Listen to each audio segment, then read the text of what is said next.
Hello and welcome back to PYQpedia। हम लोग 75 days challenge series चला रहे थे यूपीएससी प्रीलिम्स 2024 के लिए। और इसमें सब्जेक्ट वाइज और टॉपिक वाइज हमने डिसाइड किया था कि इसको हम लोग प्रीवियस ईयर क्वेश्चन सॉल्व करेंगे, जिसमें हम लोगों ने इंक्लूड किया था सब्जेक्ट के क्वेश्चन प्लस सीसेट के क्वेश्चन प्लस करेंट अफेयर्स के 5 क्वेश्चन, और आपको कुछ MCQ भी हम आपको सॉल्व करने के लिए दे रहे थे। कुछ दिनों से due to some health issue और बाकी और जो कुछ वर्क के कारण ये सीरीज बीच में रुक गई थी कुछ दिनों के लिए।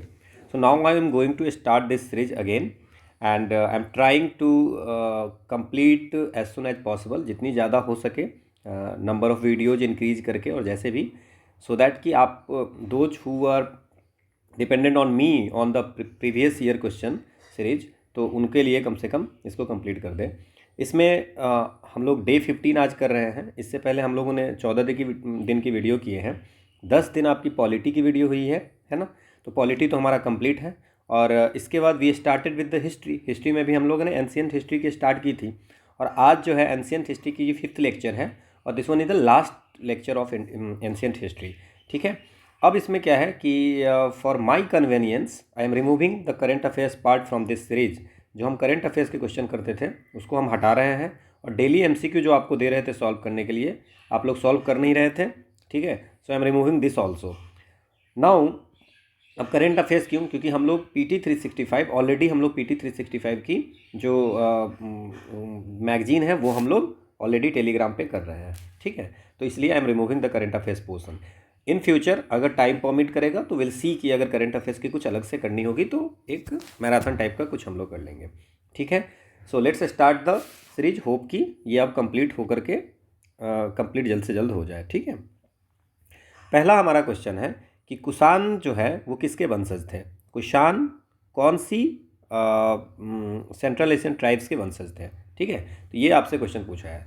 बहुत आराम से इसको समझिए पूरी कहानी को कि कुषाण किसके वंशज थे। अब क्या हुआ था, सबसे पहली चीज़ जो इसमें आपको याद रखनी है कि देखिए एक ट्राइब हुआ करती थी, उस ट्राइब का नाम था ह्यूची। ह्यूची ट्राइब थी, है ना। तो ह्यूची जो ट्राइब थी, आप समझिए इसको, ह्यूची जो ट्राइब थी वो एक नोमैडिक ट्राइब थी। क्या थी? नोमैडिक ट्राइब थी। China, north western border of China पे थे, है ना। नोमैडिक ट्राइब थी। ठीक है। सो ये north western border of China के आसपास में रहती थी। ठीक है। अब इसकी क्या होती है, इसके पड़ोस में एक ट्राइब होते हैं, उसका नाम होते हैं ह्युंगहू, ह्युंगनू, है ना, ह्युंगनू। ठीक है। सो ह्युंगनू ट्राइब होते हैं, उनसे इनकी लड़ाई हो जाती है और यूचू डिफीटेड हो जाती है। जब ये यूचू डिफीटेड हो जाती हैं तो ये इनको यहाँ से खाली करना पड़ता है जगह, है ना। तो ये जब खाली करना पड़ता है जगह, तो ये क्या होता है कि ईस्ट की तरफ जाते हैं। तो ईस्ट की तरफ जब जाते हैं तो देखते हैं कि वहाँ पे क्या है, चाइना वाल है। तो ईस्ट तो जाते नहीं हैं, तो ये फिर मूवमेंट जो करते हैं वो वेस्ट एंड साउथ में मूवमेंट करते हैं। ठीक है ना। वेस्ट में जब ये मूवमेंट करते हैं तो इनको एक और ट्राइब मिलती है। ठीक है। तो वो ट्राइब कौन सी मिलती है? वो ट्राइब मिलती है होशुन। होशुन ट्राइब मिलती है। ठीक है। अब यहाँ से होशुन ट्राइब जब मिलती है तो होशुन ट्राइब से भी यूचू हार जाते हैं, होशुन से भी हार जाते हैं। अब ये जब हार जाते हैं तो ये जो ह्यूचू ट्राइब होते हैं वो 2 भाग में बढ़ जाते हैं। एक जो होते हैं वो तिब्बत की तरफ चले जाते हैं, तिब्बत की तरफ चले जाते हैं, और एक इंडिया में आ जाते हैं। ठीक है। अब ये जो तिब्बत की तरफ चले जाते हैं उसको बोलते हैं लिटिल ह्यूची, और जो जो आपको इंडिया में आ जाते हैं ग्रेट। तो आपको तो ये पता चल गया है कि इंडिया में जो आया है उसी का वंशज होगा कुषाण। ठीक है। तो आंसर तो आपको ग्रेट ह्यूची हो गई। लेकिन थोड़ा सा मैं आपको बताता हूँ, ह्यूची जो है सो सका से लड़ाई होती है ह्यूची की, है ना। और सका को हरा देते हैं, इसीलिए सका जो है सो को जगह अपना छोड़ना पड़ता है, और सका जो है सो इंडिया में आ जाता है। ह्यूची और सका की लड़ाई होती है तो सका जो है सो इंडिया में आ जाता है। ठीक है। और बाद में ह्यूची जो है सो जैसे सका को हटा करके सका की लैंड पे बैठ जाता है ह्यूची। ठीक है।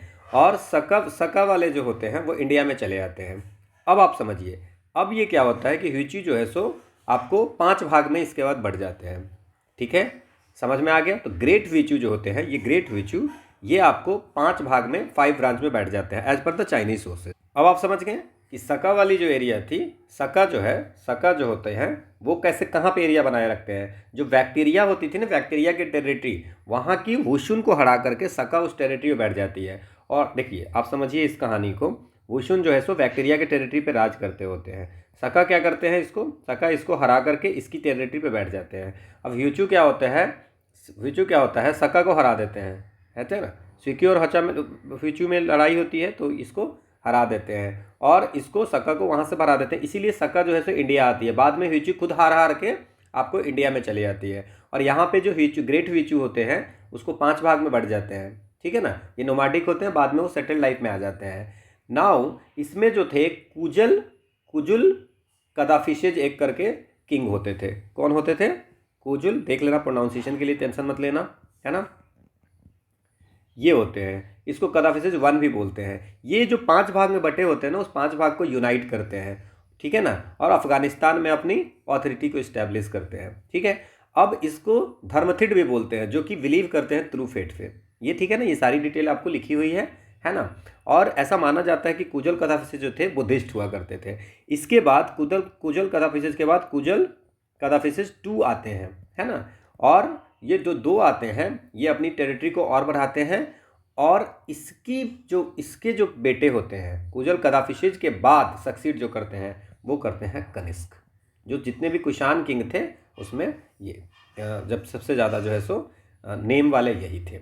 समझ में आ गया। और वो 78 AD में जिस दिन थ्रोन पे आते हैं, गद्दी पे, उसको सका एरा 78 AD बोलते हैं। होप आपको ये थोड़ी बहुत समझ में आ गई होगी पूरी कहानी, ठीक है ना, क्लियर, ठीक है ना। सका को ही सीथियन भी हम लोग बोलते थे। ये सब आपको पता होगा, इसमें हम लोग ज़्यादा नहीं जाते हैं, क्लियर, ठीक है ना। सका को यूची ही डिस्प्लेस करते हैं, क्लियर। चलिए, तो डी आंसर आपको समझ में आ गया। This is the explain. अगला क्वेश्चन है कि हर्षवर्धन की मृत्यु के बाद कन्याकुब्ज में किसने सत्ता हड़पी थी। देखो, तो अगर हमारे पास जितनी नॉलेज है उसके अकॉर्डिंग अगर आप ध्यान रखोगे तो हर्षवर्धन किस डायनेस्टी के थे? पुष्यभूति डायनेस्टी के। ये कब शासन किए थे? तो ये अराउंड 600 ईस्वी से 606 to 647 सेंचुरी तक, ठीक है, यहाँ तक कोई दिक्कत नहीं है। अब इसके डेथ के बाद जो कन्नौज थी उसमें कौन शासक आ गए थे? आदित्य सेन, अरुणासब, शशांक और ललिता देव। तो ये अरुणासब। अब इसकी डिटेल जो हमको मिलती है वो कहाँ से मिलती है वो आप समझिए। ये जो अरुणासब कौन थे? वो आपको फॉर्मर एक मिनिस्टर थे, हर्षवर्धन के मिनिस्टर थे, ठीक है। 648 ईस्वी में इसकी डिटेल हमको मिलती है कहाँ से वो आप समझिए। 640 ईस्वी में जो तांग डायनेस्टी के शासक होते हैं, वो तांग डायनेस्टी के शासक कौन होते हैं? तांग ताइजोंग। वो एक वांग को भेजते हैं इंडिया में एज अ एम्बेसडर, ठीक है, एज अ एम्बेसडर भेजते हैं। तो इंडिया वाले जो हर्षवर्धन है वो भी भेजते हैं, समझ में, चाइना में।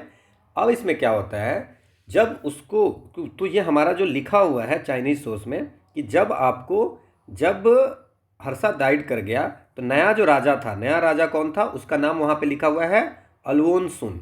अलवोनसुन जो थे वो जो है सो जो इनके एम्बेसडर थे उस पर अटैक किए। तो वहाँ से इन्फॉर्मेशन मिलती है कि जो नया राजा थे वो थे अरुणोत्सव, मतलब अरुणोत्सव। समझ में आया? ये इन्फॉर्मेशन कहाँ से मिलती है?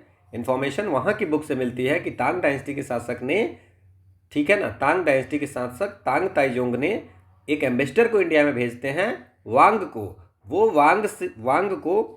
वांग पे अटैक कौन करता है? जो हर्षवर्धन के बाद कन्नौज का शासक होते हैं अलवोनसुन। तो ऐसा माना जाता है कि वही अरुणासब होंगे। So from the details whatever we get we knew that कि उसके बाद अरुणासब आए थे राजा, ठीक है। अब क्या है कि near which one of the following cities in India have large statue of Kushan ruler discovered. कौन सी सिटी में कुषाण की आपको लार्ज स्टैच्यू मिली है? तो जितनी भी स्टैच्यू कुषाण रूलर के मिली है वो आपको मथुरा उत्तर प्रदेश से मिली है। बाकी और अफगानिस्तान वगैरह से मिली है ना, गॉड लाइक स्कल्पचर वगैरह मिली है। वो लोग कुषाण जो है सो रूलर जो है सो अपने आप को देवपुत्र बोलते थे, सन ऑफ द गॉड। तो वो ये मथुरा से मिली है। तो दिस इज द एक्सप्लेनेशन। अगला क्वेश्चन है कि which one of the following was not a way in which a king in ancient India attempted to claim a higher status. अगर किसी किंग को हायर स्टेटस क्लेम करना है तो इसमें से क्या नहीं करेगा, ठीक है। तो अपने आप को देवता के साथ जोड़ेगा, जैसे बोलते थे कुषाण लोग देवपुत्र। तो ये तो बिल्कुल हायर स्टेटस को जोड़ना तो यही हुआ कि हम तो भगवान के पुत्र हैं, है ना। बड़े बड़े टाइटल रखना, महाराजा धीराज, बड़े बड़े टाइटल्स रखना, है ना, ठीक है। तो ये भी सही है अपने आप को हायर स्टेटस दिखाने के लिए। हाई टैक्स दिखा करके आप अगर हाई टैक्स कर रहे हो तो आप अपने आप को हायर स्टेटस का नहीं क्लेम कर सकते हो, this is not a thing, है ना। देन कॉन्क्वेस्ट एंड जितनी टेरिटरीज को आप अनेक्स करोगे, कॉन्क्वेस्ट करोगे, तो उससे आपको उतना बड़ा हायर स्टेटस होगा। तो this three is right. So three, it's not possible कि अगर आप हायर टैक्सेस कर रहे हो तो आपको हायर टैक्सेस से आपको हायर स्टेटस मिलेगी। ठीक है, ठीक है, दिस इज एक्सप्लेनेशन। अगला क्वेश्चन है कि सेंगोल जो अभी भारत के नए पार्लियामेंट बिल्डिंग में इंस्टॉल किया गया है, वो जो है सो was seen as a symbol of path of service, duty and nation in which empire of the past। कौन सी एम्पायर थी पास्ट में जिसमें ये सेंगोल जो होती थी वो symbol of the path of service, duty and nation होती थी। तो सेंगोल जो है सो आपको पता होना चाहिए, सेंगोल जो है सो एक तमिल वर्ड होती है। तमिल वर्ड जो है उसका नाम है सेम्मई। सेम्मई, सेम्मई से बना हुआ है। सेम्मई का मतलब होता है, आप याद रखें, राइटियसनेस, राइटियसनेस, ठीक है ना। तो ये जो है आपको चोला एम्पायर से एसोसिएटेड है।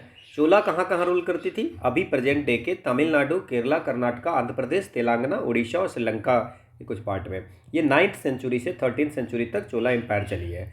ठीक है, तो चोला एम्पायर में एक ट्रेडिशन होती थी कि जो नया राजा होता था उनको ये सेंगोल दी जाती थी।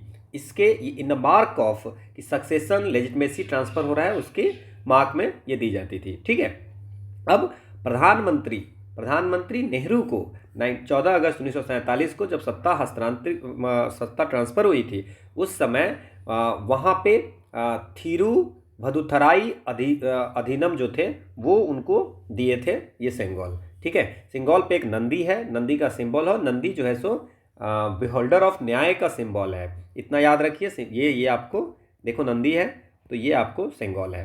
होप आपको समझ में आया होगा।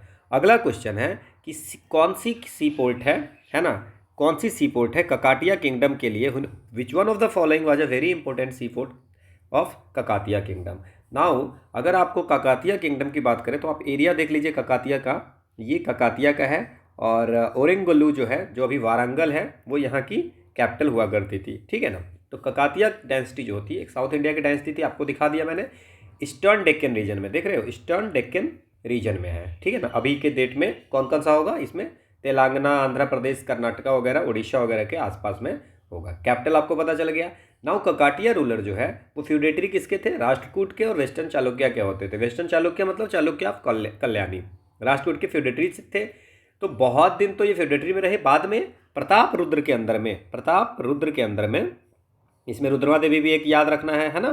प्रताप रुद्र के अंदर में 1163 सी में इसकी सोवर्निटी आ गई।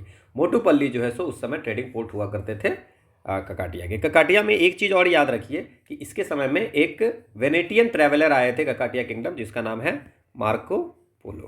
तो ये इतना इन्फॉर्मेशन याद रखेंगे, रुद्रमा देवी इसी में है, वो याद रखना। This is the explanation.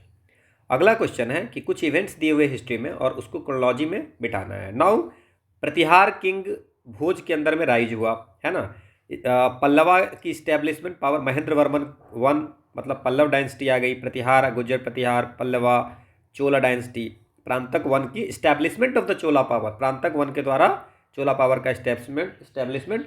और पाल डायनेस्टी गोपाल के द्वारा फाउंडेड। तो ये सब जो बात है वो फाउंडिंग की बात करती है। पल्लवा रूलर, पल्लवा पावर, महेंद्र वर्मन के अंदर में, चोला, प्रांतक वन और ये। तो इसकी क्रोनोलॉजी आपको देखनी है।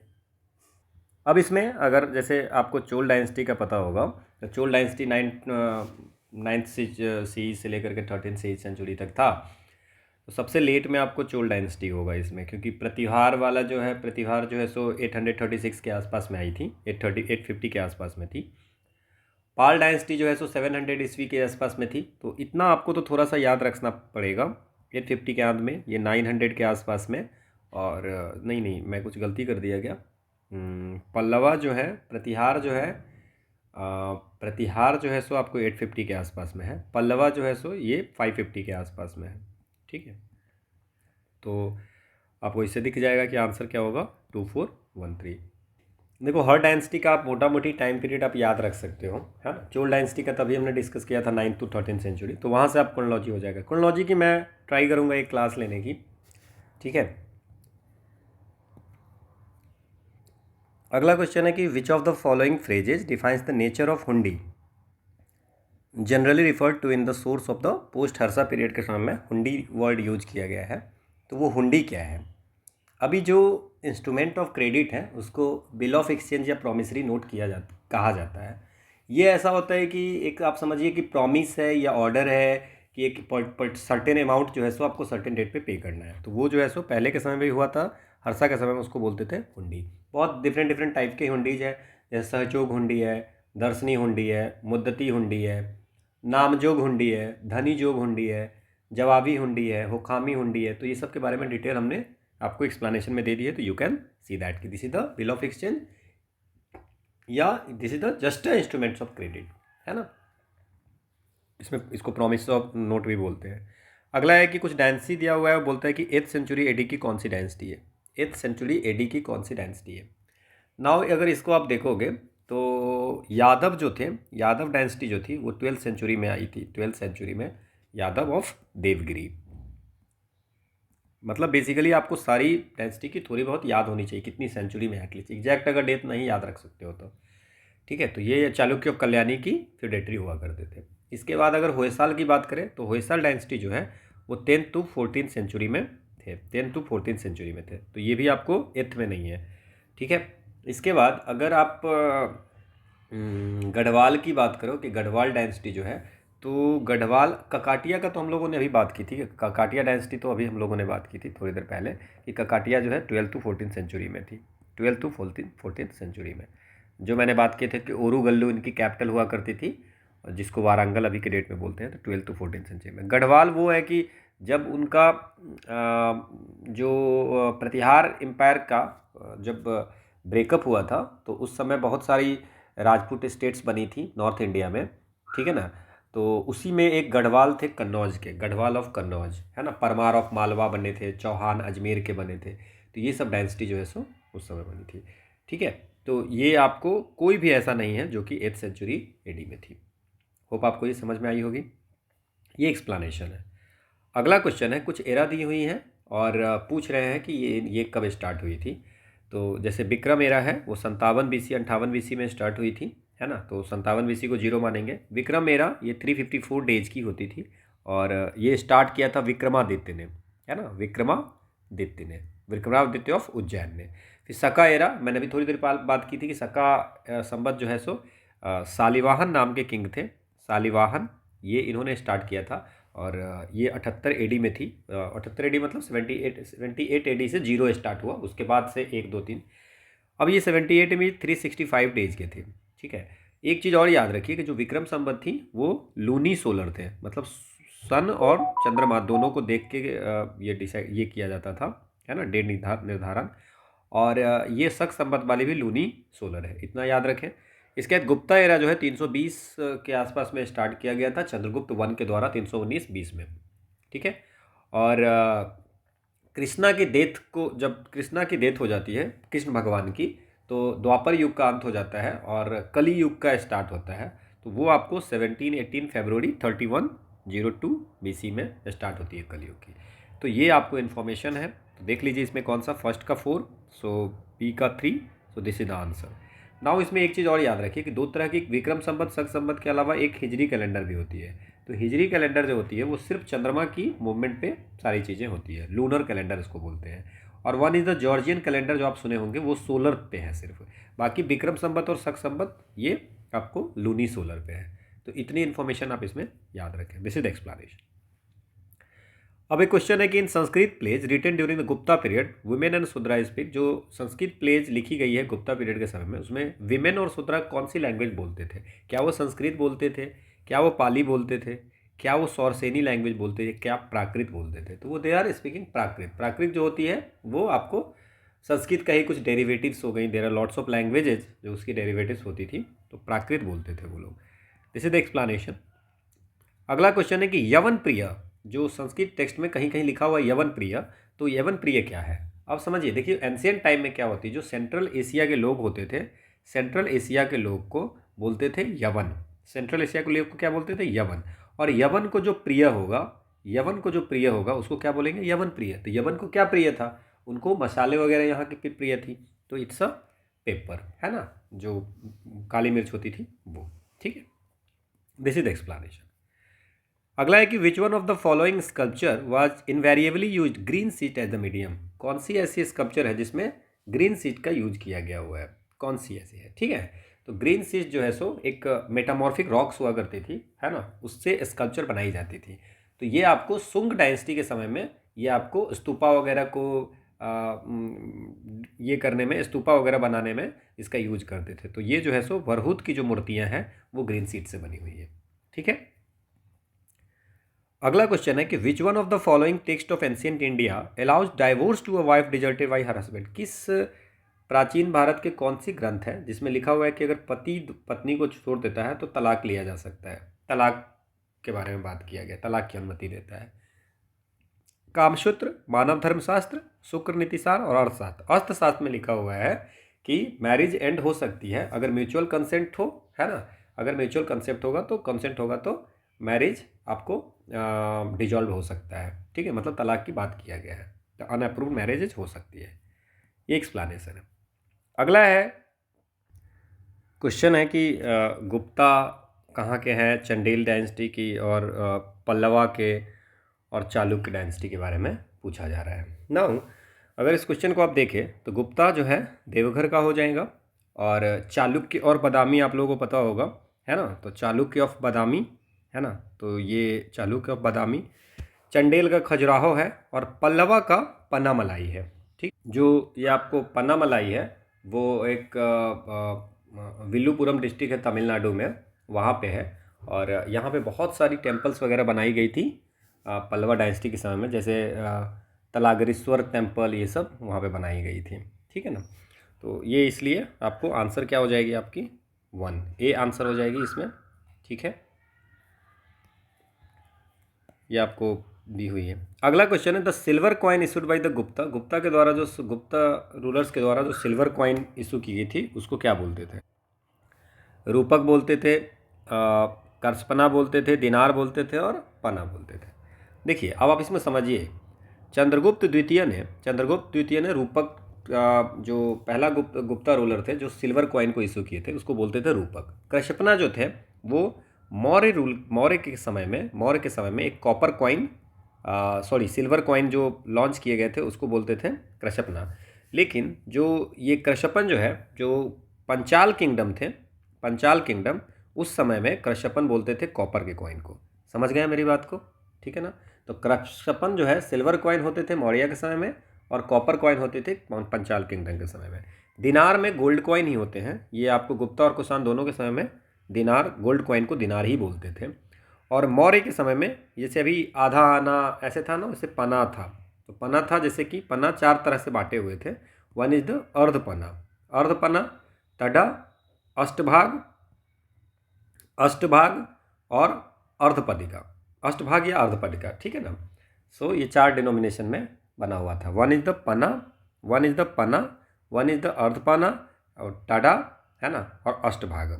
ठीक है ना, मतलब पना, उसके आधा, उसका आधा और उसका आधा, मतलब समझे 1 2 3 4।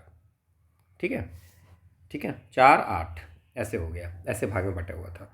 इसको अष्टभाग को भी अर्धपदिका भी बोलते थे। तो ये आपको समझ में आ गया कि इस गुप्ता के समय में क्या बोलते थे? रूपक। ठीक है, ये एक्सप्लेनेशन है। अगला क्वेश्चन है कि which one of the following was a corporation of merchant in ancient India में कॉर्पोरेशन ऑफ मर्चेंट किसको बोलते थे? अब किसमें है? चतुर्वेदी मंगलम, परिषद, अष्टदिग्गज, मणिग्राम। अब अगर आपको थोड़ा सा पता होगा तो अष्टदिग्गज जो है वो आपको 8 स्कॉलर हुआ करते थे, 8 स्कॉलर। तो ये तो आंसर होगा नहीं। 8 स्कॉलर होते थे किसके समय में? कृष्णदेव राय के समय में, और इसी में होते थे कौन? मैंने 8 दिग्गज के नाम दे दिए हैं, बट इसमें आपको तेनाली रामा जो सुने हैं वो इसी के समय में होते थे। तो कृष्णदेव राय के कोर्ट में ये 8 दिग्गज हुआ करते थे। ठीक है, यहाँ तक कोई दिक्कत नहीं। अब जो है, जो मनीग्राम है ना, मर्चेंट्स, जो वेस्टर्न चालुक्य के ट्रेडर्स थे उसको बोलते थे, वेस्टर्न चालुक्य के ट्रेडर्स जो होते थे उसको बोलते थे मनीग्राम, नगरत्तर और अंजू वन्नम। ठीक है, ये बोलते थे। तो आपको अगर मर्चेंट एंशिएंट इंडिया में बोलेंगे तो द आंसर इज मनीग्राम। तो अष्टदिग्गज मनीग्राम समझ गए। और लोकल गिल्ड को, उस समय जो लोकल गिल्ड हुआ करते थे उसको बोलते थे नगरम, नगरम। और नाना देसी जो होते थे, जो नेवर किंगडम की जो ट्रेडर्स होते थे उसको बोलते थे नाना देसी। ये सब टर्म आपको याद रखनी है, ये मैंने आपको मेंशन कर दिया उसमें। इसके बाद आप बात करते हैं कि व्हाट इज चतुर्वेदी मंगलम क्या है। चतुर्वेदी मंगलम वैसे ब्राह्मण कम्युनिटी है जिनके लिए, वैसी ब्राह्मण कम्युनिटी है जिसके लिए इरिगेशन फैसिलिटी है ना, सिंचाई की व्यवस्था, इरिगेशन अमेनिटी जो है सो किंग या लोकल चिफ के द्वारा बनाया गया है। So this is the Chaturvedi Mangalam या मंगलम। ये समझ में आ गया आपको, ठीक है। वैसी ब्राह्मण कम्युनिटी जिसके लिए इरिगेशन अमेनिटीज राजा के द्वारा बनाया गया हुआ है, तो मंगलम, ये चतुर्वेदी मंगलम उसको बोलते हैं। तो आंसर क्या हो गया? मणिग्राम। एक्सप्लेनेशन में आपको सारा दिया हुआ है। अगला क्वेश्चन है, ये मुझसे किसी ने मैसेज में पूछा था, सो आई एम एक्सप्लेनिंग दिस, कि बादामी रॉक इंस्क्रिप्शन जो पुलकेशिन 1 ने बनाया था वो मान लेते हैं कि सका इरा में बनाया गया था, और अगर उसको विक्रम संवत में किया जाए तो इसकी साल क्या होगी। ना आपको अगर पता होगा तो जो शक संवत था वो स्टार्ट हुआ था 78 AD में, ठीक है। और जो विक्रम संवत थी, विक्रम संवत, वो आपको 58 BC में, बिफोर क्रिस्ट में। नाउ अगर मान लीजिए तो जहाँ से, जैसे शक संवत में बात करें तो 78 AD को 0 मान लिया ईयर को, और 58 0 यहाँ से 1 2 3 4 स्टार्ट हुआ है, मतलब that's mean this is the starting point. वहाँ से साल 1 साल 2 ऐसे स्टार्ट होगा, यहाँ तो कोई दिक्कत नहीं है। नाउ हमसे पूछ रहा है कि सका एरा में 465, मतलब कि अगर आपको हम ये दिखा दें तो मान लीजिए कि ये 58 BC, ठीक है। यहाँ पे 0 आएगा कहीं पे, यहाँ पे 78 AD आएगी, और ये क्रिस्ट का जन्म हो गया 58 BC और ये 78 AD, यहाँ तक कोई दिक्कत नहीं। तो अगर हमसे पूछ रहा है सका में, तो यहाँ से बोल रहा है कि ये 0 फिर 1 2 3 4 से करके 465 आएगा अकॉर्डिंग टू सका एरा में, तो 465 ईयर्स। नाउ अगर इसको विक्रम संवत में कन्वर्ट करना है, this is the Vikram Samvat, this is the शक संवत, ठीक है। तो विक्रम संवत में अगर कन्वर्ट करना है तो यहाँ से हमको शुरू करना था, समझ में आया। शक संवत में यहाँ से शुरू होगा, तो यहाँ से यहाँ के बीच की दूरी निकाल लो। तो विक्रम संवत में करेंगे तो ये 58 और ये 78 और ये 465, तो इसको अगर जोड़ दोगे तो 601 ईयर्स, 601 विक्रम संवत, 465 शक संवत। अब इसको मैं थोड़ा सा चेंज कर देता हूँ। अब क्या चेंज करेंगे? चेंज ये करता हूँ कि ये 465 अगर दिया होगा, 465 अगर विक्रम संवत में दिया होता और शक संवत में कन्वर्ट करना होता तो क्या करते? That's means it is given that कि 465 यहाँ से होगा, है ना, विक्रम संवत से अगर हो गया। अब इसको शक संवत में कन्वर्ट करना है, मतलब इसको 0 मानना है। इसका मतलब यहाँ से यहाँ तक 465 है, so we have to remove 58 and 78, मतलब सब्सट्रैक्ट करनी पड़ेगी। सो 465 माइनस 58 माइनस 78 अगर आप कर देते हो तो ये हो जाएगा आपको ये विक्रम संवत में अगर होगा यहाँ पे तो शक संवत में ये आंसर हो जाएगा। होप आपको ये समझ में आएगा, नहीं आया होगा तो रिपीट करके वीडियो देख लेना।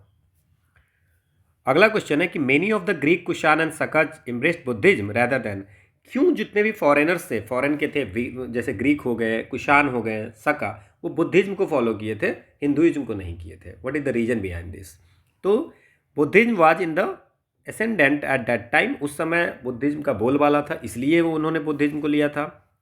They had renounce the policy of war, चूँकि उन्होंने वॉर को रिनाउंस कर दिया था कि आप वार नहीं करेंगे, इसलिए बुद्धिज्म को अपनाया था। ये तो बेकार की बात है, ऐसा तो हो नहीं सकता है। Caste ridden Hinduism did not attract them, Hinduism में बहुत ज़्यादा कास्ट की रिलेटेड चीज़ें थी, इसलिए वो उनको अट्रैक्ट नहीं किया। और Buddhism provided easier access to, और बुद्धिज्म जो है इंडियन सोसाइटी में ईजियर एक्सेस थी। तो ये जो है आपको, वो लोग जो फॉरेनर्स लोग आए थे, दे डिडंट, वो जो कास्ट डिजिट कास्ट रेस्ट्रिक्शन था वो जो है सो उनके लिए अच्छा नहीं था, है ना, उनको वो ज़्यादा ओपन लगता था कि बुद्धिज्म, तो इसलिए उन्होंने उसके कारण से उन्होंने हिंदुइज्म को छोड़ के बुद्धिज्म को अपनाया, ठीक है।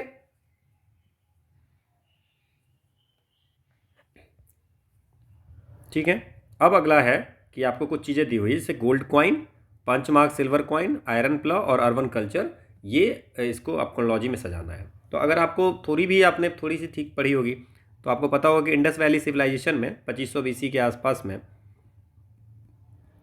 ये आपको अर्बन कल्चर, हड़प्पा जो है सो अर्बनाइजेशन के लिए वो फेमस था, ठीक है ना, इंडस वैली सिविलाइजेशन अर्बनाइजेशन के फेमस था। तो यू कैन सी दैट कि इसका जो है सो तो पहला तो यही हो जाएगा। और अर्बन कल्चर जो हड़प्पा सिविलाइजेशन के बाद जो है सो 700 BC के आसपास गनवारा में, गनवारा एक जगह है, गनवारा कहाँ पे जगह है, गोरखपुर उत्तर प्रदेश में, वहाँ पे आपको आयरन प्ला मिली है 700 BC में। तो ये आप ध्यान रख सकते हो। इसके बाद 7th to 6th century, first से लेके 1st सेंचुरी AD तक पंचमार्क कॉइन की यूज होती थी।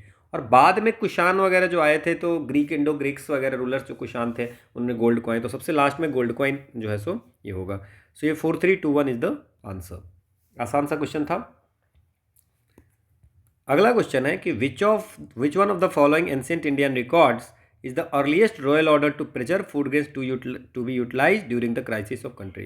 बोला कि कौन सी ऐसी इंडियन रिकॉर्ड्स है जिसमें ये लिखा हुआ था कि भैया फूड ग्रेन को आप बचा के रखो, फेमिन उमिन आए उसके लिए। तो इसमें कौन सी रॉयल ऑर्डर्स थी? क्या वो सोहागुरा के ऊपर प्लेट थी? क्या वो रुमिनदेई पिलर एडिक्ट ओसुका की थी? क्या वो प्रयाग प्रशस्ति थी? क्या वो मेहरौली पिलर इंस्क्रिप्शन पे ऐसा लिखा गया हुआ है कि you have to save the food grains, अगर फेमिन वगैरह कुछ ऐसा अकाल आ जाता है, तो क्राइसिस का समय आता है। तो ये सोहागुरा कॉपर प्लेट जो है उसमें मौर्य का रिकॉर्ड है, और वहाँ पे फेमिन रिलीफ के लिए ये सारी चीज़ लिखी थी, फेमिन रिलीफ में क्या करनी है।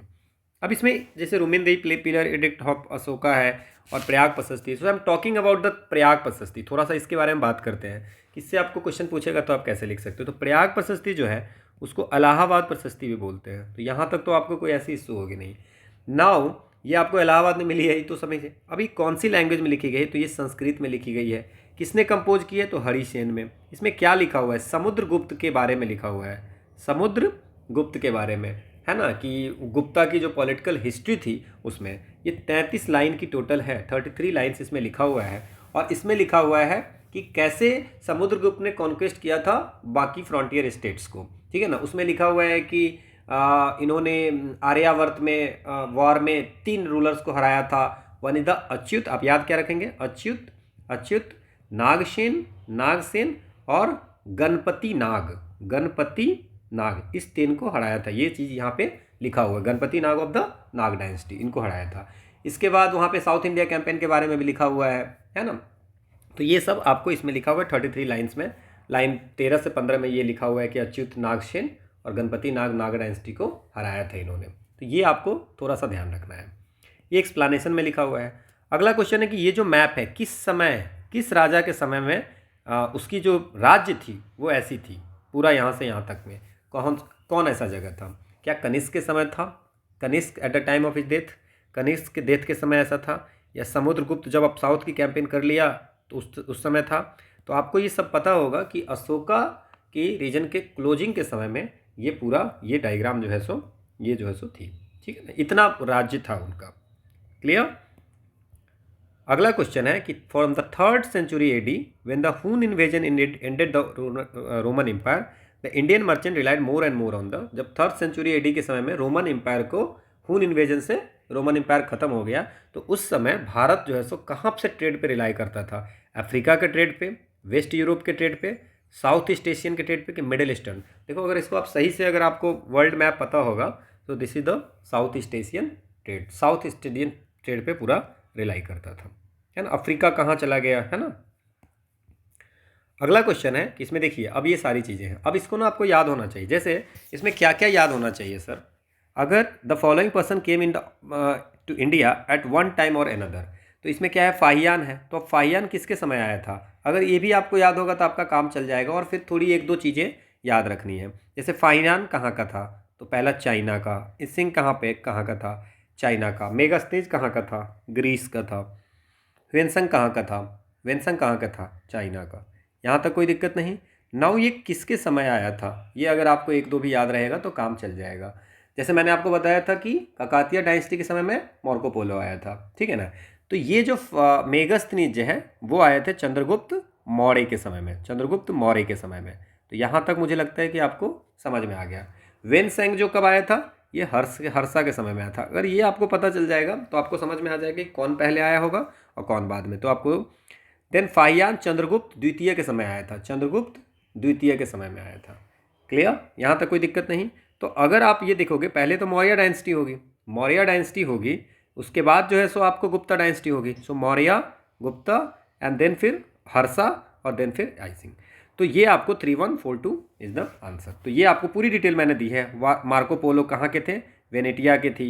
कब आई थी? रुद्रमा देवी ऑफ काकाटिया डायनेस्टी, मैंने आपको बोला था फेमस है। इवन बतूता कहाँ का है, किसके समय आया था? थॉमस रो किसके समय आया था? निकोलो कॉन्टी किसके समय, कहाँ का है और किसके समय आया था? और कुछ इंपॉर्टेंट चीज़ें याद रखो, जैसे इवन बतूता की बुक है रिहला, जैसे अलवरूनी पर्सिया का था, मोहम्मद गजनी के समय आया था, और उसने एक बुक लिखी थी तहकीके हिंद, ठीक है ना, first Muslim scholar to study India. तो ये मैंने आपको डिटेल दे दी है, तो आप इसको एक बार पढ़ लेना। अगला है कि the Indo Greek kingdom set up in the north Afghanistan in the beginning of the second century BC. कौन सी kingdom beginning of second century? तो बैक्ट्रिया, सीथिया, जेड्राशिया, एरिया, ये सारी जो है सो इंडो ग्रीक किंगडम जो है सो नॉर्थ अफगानिस्तान में आपको थी बिगिनिंग में। तो सेकेंड सेंचुरी बीसी के समय में कौन सी थी? तो सेकेंड सेंचुरी बीसी के समय में ये जेड्रासिया जो है सो नॉर्थ अफगानिस्तान में हुआ करती थी। समझ में आ गया? नॉर्थ अफगानिस्तान में कौन सी होती थी? जेड्राशिया। होप आपको ये समझ में आई होगी। बाकी आप देखोगे अगर डायग्राम तो आपको सब समझ में आ जाएगा कि यहाँ पे सेल्यूसिड एम्पायर हुआ करती थी, ये पार्थियन किंगडम, ये सीथिया, ये जेड्रोसिया, ये एरकोशिया, तो ये सारी हुआ करती थी, है ना, इधर। क्लियर? अगला है कि which one of the following ports handle the north Indian trade? Gupta period के समय में नॉर्थ इंडियन ट्रेड को हैंडल करने के लिए कौन सी पोर्ट थी? देखो अब इसमें जो पोर्ट की अगर बात करो तो जैसे आप बरोच है, कल्याण है और कैम्ब्रे है। सो गुप्ता पीरियड के समय तो बहुत सारी मतलब एक्सटर्नल इंटरनल ट्रेड एकदम फ्लोरिश कर रही थी। नाउ लैंड से भी होती थी, रिवर से भी होती थी। तो रोमन, अब इसमें क्या है कि जैसे पोर्ट कल्याण, एक चौल, इस पर भी क्वेश्चन पूछा हुआ है, चौल, बरोच, कैम्ब्रे, ये सब जो है सो जो पोर्ट्स ऑफ होते थे वो आपको वेस्टर्न इंडिया में थे, ठीक है। और ताम्रलिप्ति जो थी वो बंगाल में था, तो वहाँ से जो है सो नॉर्थ इंडिया में ट्रेड किए थे। तो आंसर होगा ताम्रलिप्ति। समझ में आ गया? ठीक है। इसके बाद इसमें और भी हैं जो कि मैंने आपको डायग्राम दी है, उसमें आपको सारा दिख जाएगा कि घंटासाला, कावेरी पत्तनम, है ना, आंध्रा रीजन में ये पोर्ट्स हुआ करते थे, है ना। ठीक है, क्लियर? मालाबार कोस्ट में कोट्टियम और मुजरिस भी हुआ करते थे। तो नॉर्थ इंडियन ट्रेड के लिए ताम्रलिप्ति था जो वेस्ट बंगाल के आसपास में हुआ करता था। ये आप समझ लीजिए। बाकी आप देख सकते हैं मुजरिस है ना, यहाँ पे कल्याण, चौल, ये सब लिखा हुआ है। तो दिस इज द एक्सप्लेनेशन। अगला क्वेश्चन है अहम और पुरम के बारे में है। तो क्या क्या चीज़ें आपको याद रखना है सो समझिए। The Aham and Puram poems of the Pathinen Kil Kanakku group formed a continuation of the Sangam composition. मतलब संगम पीरियड के बाद अहम और पुरम पोयम, जो अहम और पुरम पोयम किलू कनक्कू ग्रुप में इसका मतलब संगम पीरियड के बाद जो इसकी कंटिन्यूएशन में ये अहम और पुरम पोयम आई थी। ये पहला है। दूसरा है कि they were included under the post Sangam work as against the Sangam work proper. Simple सी बात है, अगर ये सही होगा तो ये भी सही होगा, क्योंकि आफ्टर, जैसे अगर बोल रहा है कि संगम कंपोजिशन के कंटिन्यूएशन में, संगम कंपोजिशन के कंटिन्यूएशन में है, तो इसका मतलब है कि पोस्ट संगम वर्क हो गया वो। तो ये बिल्कुल दोनों बोथ सही है ना। असर्शन भी सही है कि अहम और पुरम पोएम जो होते थे वो जो है सो आपको ये आपको संगम पीरियड के बाद जो है सो पोस्ट संगम पीरियड, ये लोग जो है सो ये डेवलप हुई थी, ठीक है ना। ये जो संगम पीरियड में जो वर्क हुए करते उसको बोलते थे कीलू कनक्कू, जिसमें बहुत सारे और भी ग्रुप थे। उसमें कुछ जो दो इम्पोर्टेंट थे वो थे तिरुकुरल और नलादियार। इतना याद रखें, इससे ज़्यादा दी नहीं। अहम और पुरम जो पोएम थे, अहम और पुरम पोएम जो कीलू कनक्कू ग्रुप के थे वो आपको पोस्ट संगम पीरियड में हुए थे। तो दोनों ही आपका सही है। अब एक चीज़ आप याद रखिए कि व्हाट इज़ द अहम और अगम।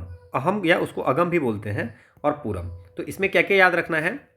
ये इंडिविजुअल को रिप्रेजेंट करता है, ये कभी पूछ सकता है। ये पूरे होल को रिप्रेजेंट करता है। ये विमेन डोमिनेटेड होता है, ये मेल होता है, ठीक है ना।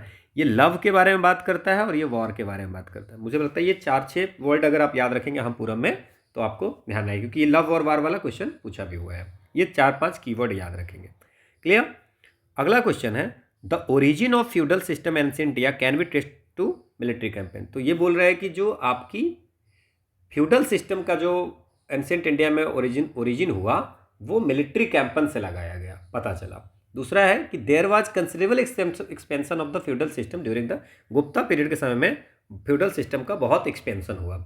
अब ये देखो, फ्यूडल सिस्टम जो गुप्ता पीरियड के समय में एक्सपेंड हुआ था, ये बिल्कुल सही है। The origin of feudal system ये जो है आपको, ये कहाँ से आपको दिख रहा है, ये आपको मिलिट्री कैंपेन से नहीं पता चला। सतवाहन जो डायनेस्टी है उन्होंने लैंड ग्रांट्स किए थे लोगों को। वो जो लैंड ग्रांट्स किए थे, तो अब जैसे मान लीजिए कि ये पर्टिकुलर आपने लैंड इसको दे दिया, तो ये सब जो है सो इस पर्टिकुलर लैंड का मालिक हो गया, है ना। फिर एडजॉइनिंग एरिया को रहते रहते यहाँ से आपको फ्यूडल सिस्टम की शुरुआत हुई है, ठीक है। तो पहला गलत हो गया, है ना। अगला है कि Ashoka annexed Kalinga to the Mauryan empire. Ashoka Kalinga को एनेक्स करके मौर्यन एम्पायर में मिलाया था। तो ये आपको पता है 261 BC में ये हुआ था, है ना। अब है Kalinga control the land and sea routes. तो व्हाट इज द रीजन, क्यों अशोका ने मिलाया था, तो वो अशोका ने इसलिए मिला, कलिंगा की अगर आप जगह देखोगे तो ये दिस इज द थिंग।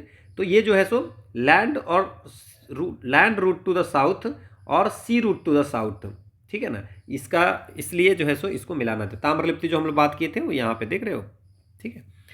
अब इसमें है, तो ये दोनों सही है कि अशोका ने कलिंगा को एनेक्स किया था, मौर्यन एम्पायर में मिलाया था, ये तो बिल्कुल सही है। क्यों मिलाया था, because this is the land and, जो साउथ इंडिया में जाने के लिए लैंड और सी रूट्स जो है सो ये हुआ करता था, इसीलिए इसको कलिंगा कंट्रोल करना जरूरी था। तो बोथ सही है। अब आपको बहुत सारे लोगों को ऐसा लग रहा होगा कि जो अशोका ने कलिंगा वार के बाद तो युद्ध छोड़ दिया, बट कलिंगा को मिलाने के बाद, ठीक है ना, वो युद्ध छोड़ा था, है ना, ऐसा नहीं है। और वो वार छोड़ दिया इसका मतलब ये नहीं कि कलिंगा को छोड़ दिया, कलिंगा को अपने पास रखा ही, कलिंगा को छोड़ा नहीं था उस समय, ठीक है, ये ध्यान रखना।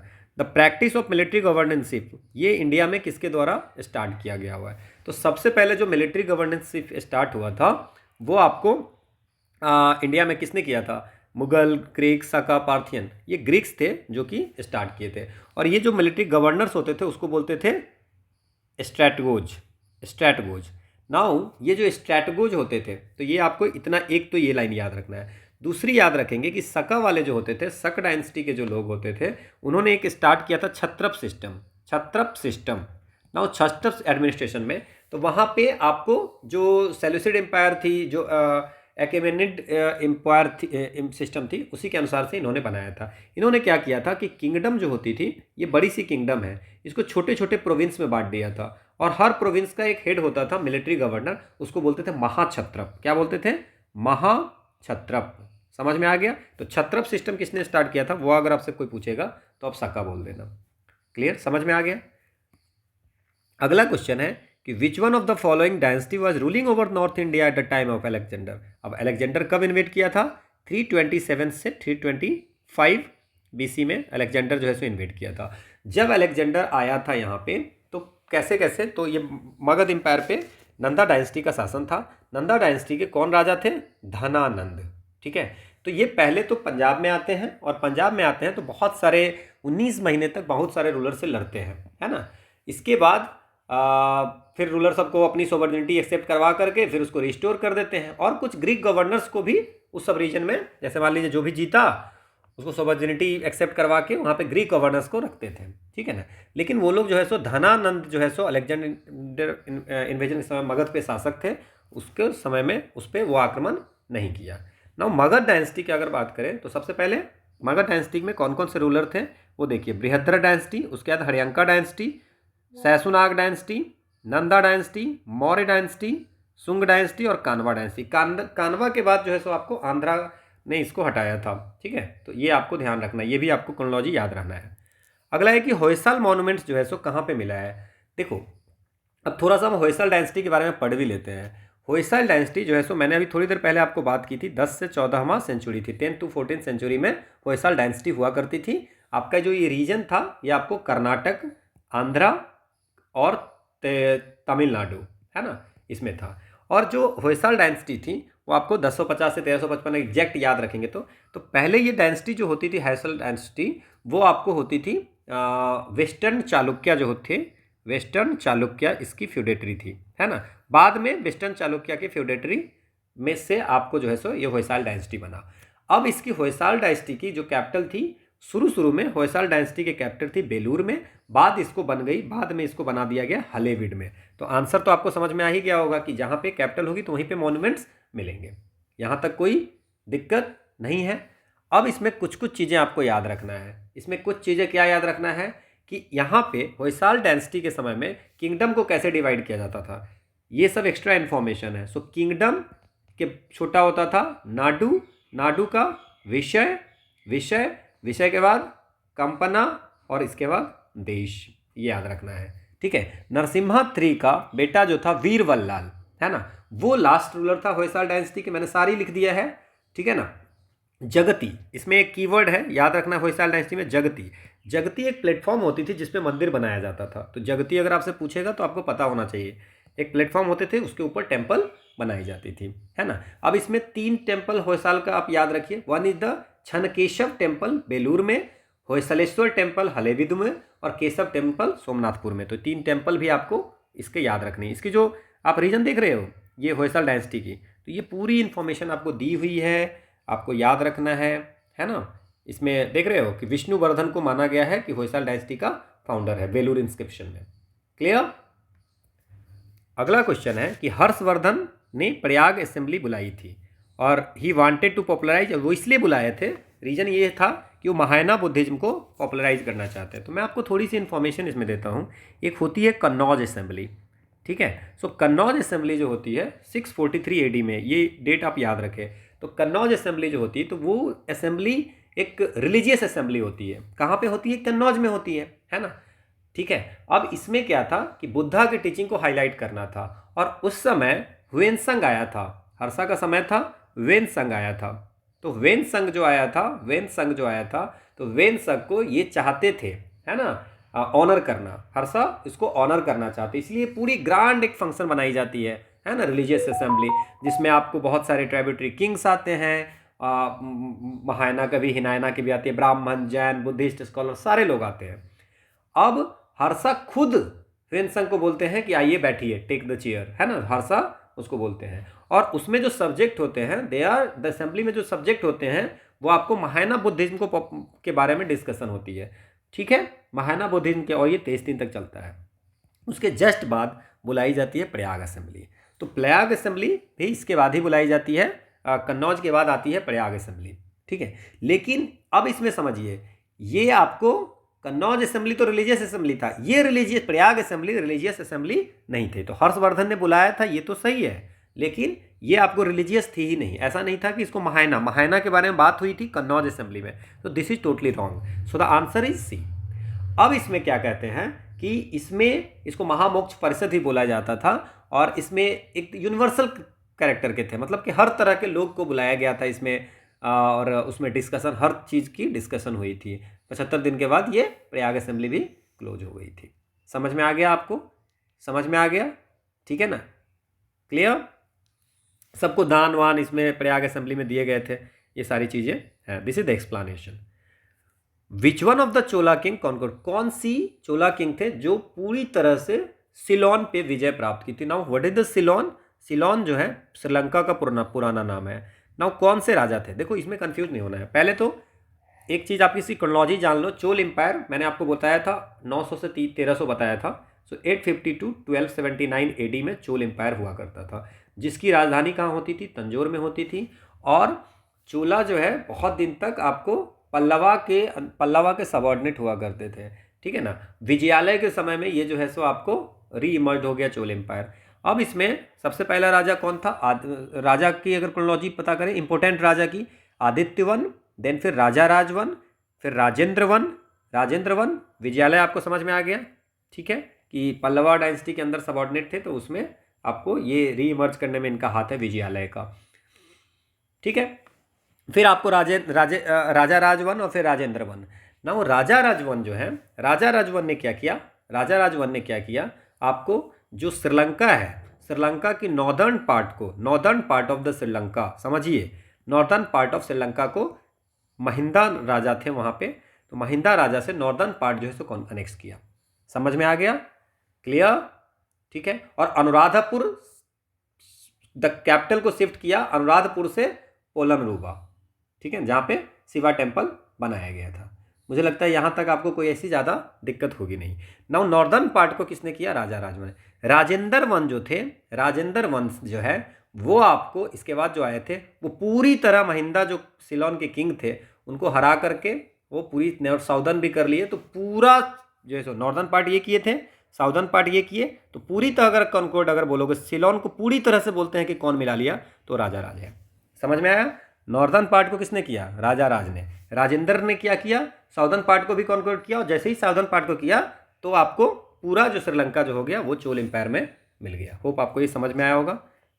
This is the explanation. Emperor Harsha southward March Narmada river पे किसने स्टॉप किया था? देखिए, एक होती है battle of Narmada, battle of Narmada, Narmada river के किनारे है, बैटल ऑफ नर्मदा बोल दिए। अब यहाँ पे लड़ाई होती है हर्षा की और पुलकेशिन टू की। पुलकेशिन टू कहाँ की थी? ये आपको चालुक्य डायनेस्टी, ये पुष्यभूति का था, ये चालुक्य डायनेस्टी का। तो चालुक्य डायनेस्टी का आपको जो है सो ये पुष्यभूति का, मैंने ये आपको बता चुका है, चालुक्य डायनेस्टी का। इन दोनों के बीच में लड़ाई होती है नर्मदा रिवर के किनारे, और पुलकेशिन द्वितीय ने जो ऐहोल इंस्क्रिप्शन है, जो रवि कृति ने लिखी है ना, ऐहोल इंस्क्रिप्शन। सो ऐहोल इंस्क्रिप्शन जो है ना, उसमें ये लिखा हुआ है कि पुलकेशिन के डर से हर्षा जो है सो युद्ध क्षेत्र से भाग गया। दैट्स मीन्स किसने स्टॉप किया था? पुलकेशिन द्वितीय ने, चालुक्य डायनेस्टी के। होप आपको ये समझ में होगा। ये कहाँ लिखा हुआ है? ऐहोल इंस्क्रिप्शन में। क्लियर?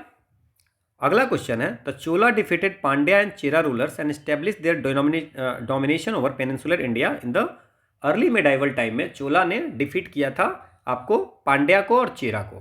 क्लियर? पहला तो ये है। दूसरा है, the Chola sent an expedition against Shailendra empire of south east Asia and conquered some of the area, उसके कुछ एरिया को कॉन्क्वर्ड किया था। देखो, दोनों सही है आपके। नाउ मैं आपको ये बताता हूँ कि जो राजा राजवन थे, तो वो नॉर्दर्न पार्ट तो किए ही थे, है ना, श्रीलंका का, और चेरा के खिलाफ भी जो है सो वो चेरा को भी डिफीट किए थे। चेरा के किंग उस समय होते थे वास्कर रवि वर्मन, है ना, वास्कर रवि वर्मन।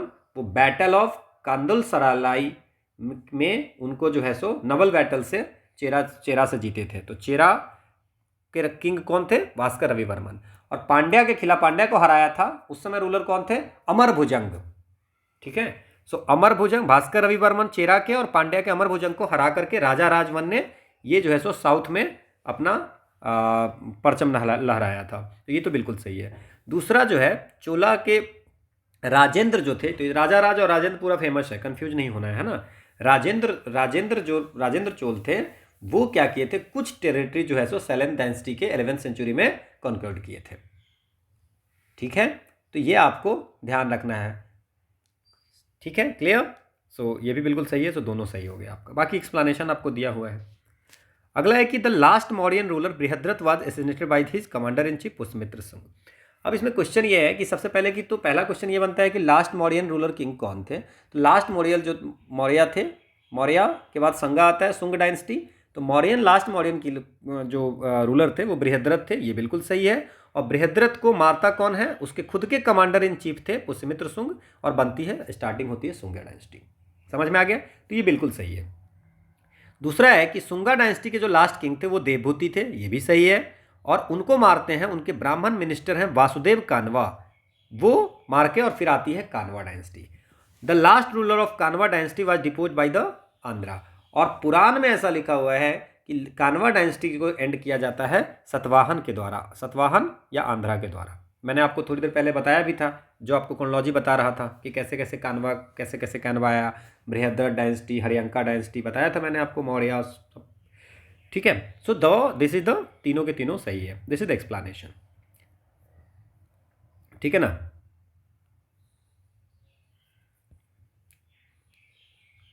वासुदेव कानवा, है ना। The Chinese Pilgrim Fahien attended the 4th great Buddhist council. देखिए, बुद्धिस्ट काउंसिल के बारे में हमने बहुत डिस्कस कर लिए, तो हम इस पर ज़्यादा डिटेल में नहीं जाते हैं। और ये कह रहा है कि फाहियान जो है सो कनिष्क के समय में 4th बुद्धिस्ट काउंसिल हुई थी। ये आपको पता है कि कश्मीर में कनिष्क के समय में 4th बुद्धिस्ट काउंसिल हुई थी, जिसमें वासुमित्र और सुघोष ने प्रेसिडेंटशिप निभाई थी। यहाँ तक तो आपको कहीं पे कोई दिक्कत नहीं है।